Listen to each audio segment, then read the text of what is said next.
Hello, guys. Welcome to another SD Reacts.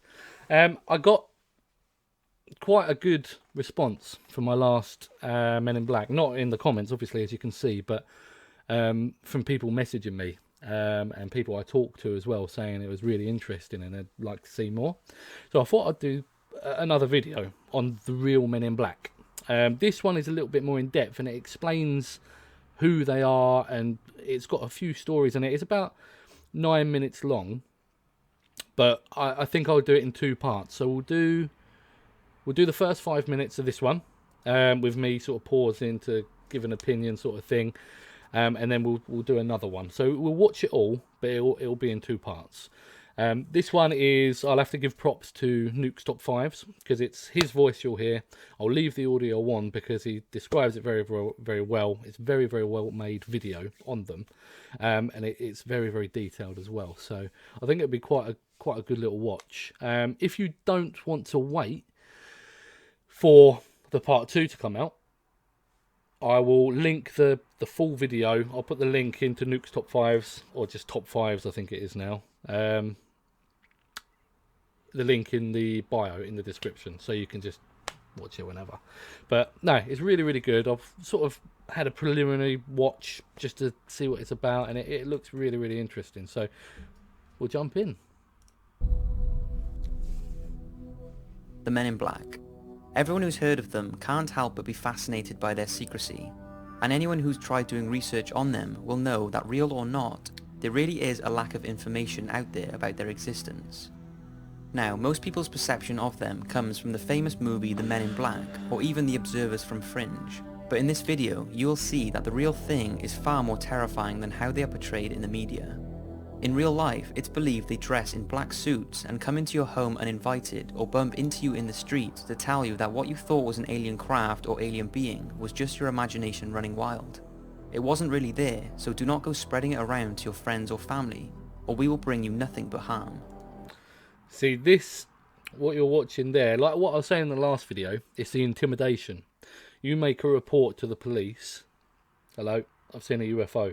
Police turn up as normal, but once it all settles down and they've taken your report, it's rumoured, like the conspiracy theory is that these men visit you, knock on your door, no features on their face whatsoever, and they try and intimidate you and scare you into recanting your statement, or just not telling anyone. You know, keep it all under wraps, hush hush.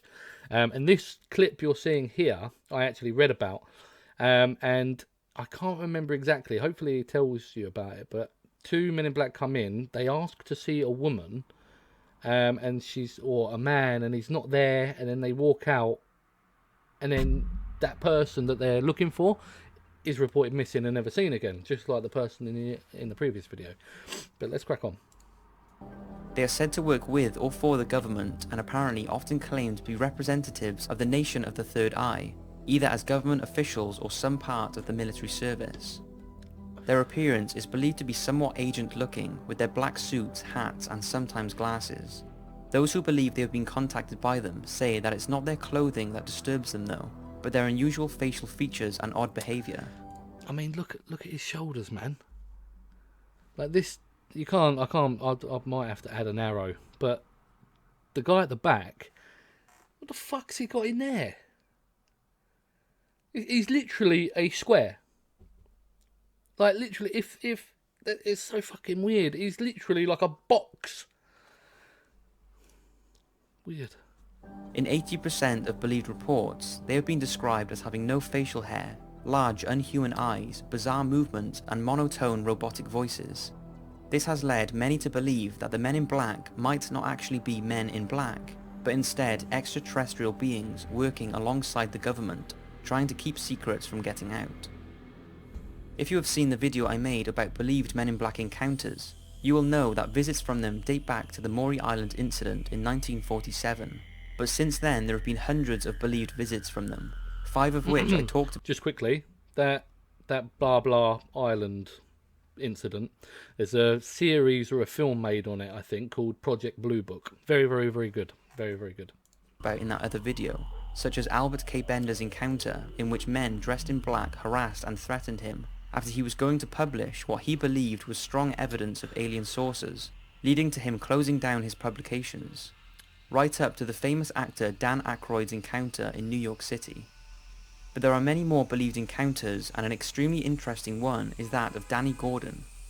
It all started in Wytheville, Virginia on the morning of October the 7th, 1987, when radio reporter Danny Gordon checked in, but this time he reported over the radio that 3 local sheriff's deputies all claimed to have seen a UFO nearby. After Danny's skeptical report to the listeners, the radio station was flooded with people claiming that they too also witnessed the unknown craft. Being a skeptic and thinking it was just experimental aircrafts, 2 weeks after all the phone-ins and reports, Danny and his friend decided to take a trip to where these UFOs were being reported. They did see something strange in the sky, but it was the second day when they returned where Danny managed to get a photograph that would back up everyone's reports. He returned home, but before he had a chance to develop the photo, he said he received a call from somebody who refused to identify himself. He told Danny that the CIA and the federal government were very interested in the Wythe County UFOs. Danny also received a few unknown calls from a person saying, "It's not for your place to be messing in defense matters." Danny attended a press conference on the sightings on October the 23rd, 1987, and when he returned, he noticed his house had been broken into. Nothing was stolen, but Danny is convinced someone was looking for the photographs he took. He quickly developed them, but they were poor quality, but a few weeks later he managed to spot the UFO again in the sky, outside of a mall whilst with his family, and once again photographed these mysterious lights. Fucking mal. He means a mall. A mal. For weeks after this, he was harassed by phone calls from believed government agents, and on one occasion 2 men visited his home to supposedly interview him about the UFO sighting.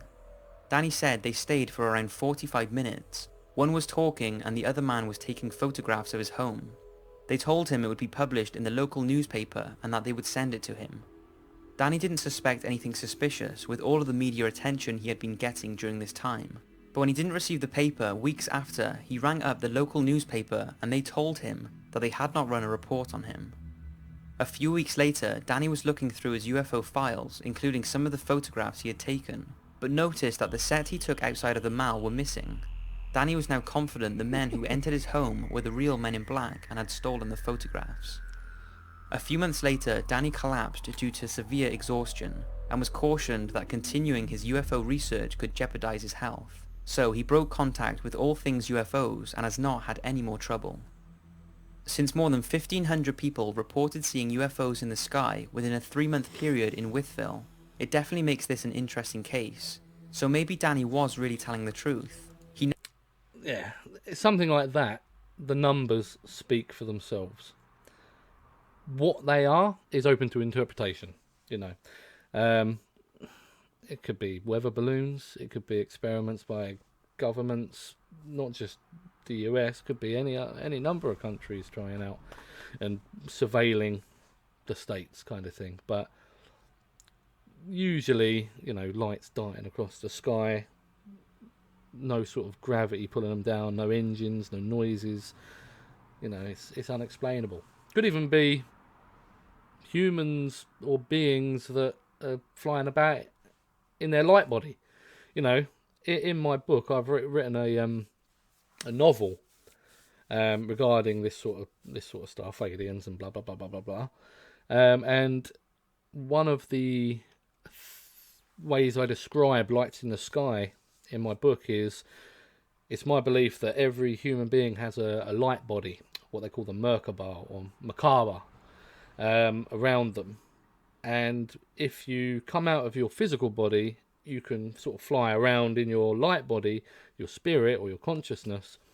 And because there is a small electronic sort of presence there, when the light hits you in your Merkaba, it refracts and makes it look like it's just a light ball, like a ball of light just darting about the place.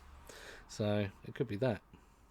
He never really profited from telling his story, and with his health deteriorating, it seems only bad things came from it. So do you think he was tormented by the Men in Black, who were desperate to keep the photos he took from getting out into the public? Whether Danny's case is real or not, one thing all encounters have in common is the fact that these strange men seem to have a scary amount of knowledge on the person they are talking to. They seem to know dates, times, locations, and descriptions of exactly what the person has witnessed. And this next case is no different, and is probably one of the most interesting cases I have read about. It took place in the 1960s when Timothy Green Beckley, a UFO researcher, claims to have caught a real man in black on camera. And we'll end the video there. You'll have to tune in for part 2 if you're getting into it. We are literally 5.5 minutes in, so this video is going to be about 12 minutes long. But very, very interesting. There's so many stories. I mean, if you like them, I can dig out at least 4 or 5 that I know about to do sort of videos on. But yeah, this is it is definitely interesting. Imagine getting how would you react? Let me know in the comments below. If these people started following you because you saw a UFO in the sky and you reported it, would you report it? You know, I don't know. I don't think I would. I'd probably just look at it and go, oh, yeah, UFO. And then just not think much more of it, you know, because it's, even if you believe in a God or creator or higher power, which I do, it does not mean that there aren't. All it means is you reject the modern day pseudo Christian religion, right? So you reject that the earth is from the Old Testament 5,000 years old, no older than 5,000 years old, and that's what you reject. But it doesn't mean if there's aliens that exist and we know about them, if they knew, they wouldn't tell us, because there'd be religious hysteria, you know, riots on the street and looting and all this fucking rubbish. Well, they think there will, which is why they keep it under wraps, I guess. But I mean, all it takes is the knowledge that we're here. If there is a creator, they must have made the aliens too. You know, you can all have the same God. It doesn't matter. But I suppose what it is. But yeah, right. I'll see you in the next one. Stay tuned. Take care, and always do what you love the most. See you later.